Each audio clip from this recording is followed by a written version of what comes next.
Max, it's just astounding to see, I think, that event play out in the way it did. You know, speaking for myself, I'm actually a half Indian, half Scottish woman, and it seems ridiculous to have to state that it is possible to be both.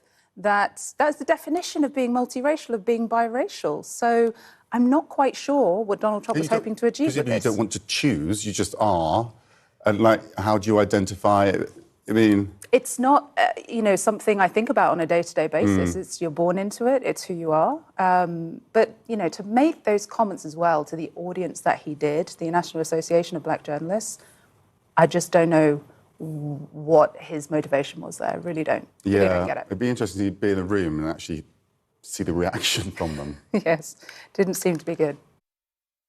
I've known her a long time indirectly, not directly very much, and she was always of Indian heritage, and she was only promoting Indian heritage. I didn't know she was black until a number of years ago when she happened to turn black, and now she wants to be known as black. So I don't know, is she Indian or is she black?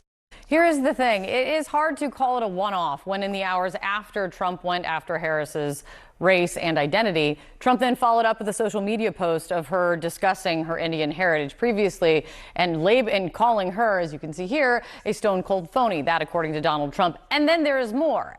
Then later at a rally, still hours later, what equates to essentially a billboard, a Business Insider headline seen at a Trump rally recognizing Harris's Indian heritage again.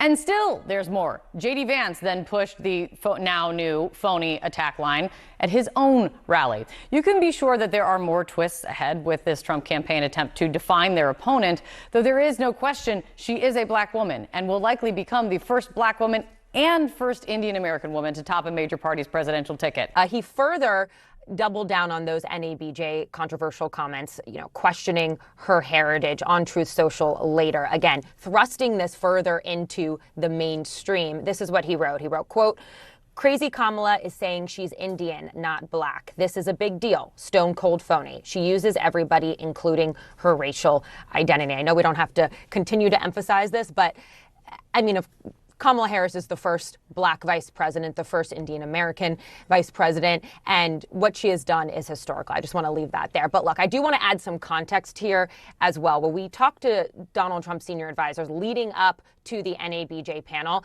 they had said that more than any other media appearance that Donald Trump has done in the last several months, this had the opportunity to go sideways. It's very clear, I think we can all agree, that this did go sideways, especially when he is still very committed to trying to siphon off many of these, more minority votes, particularly black voters and Hispanic voters.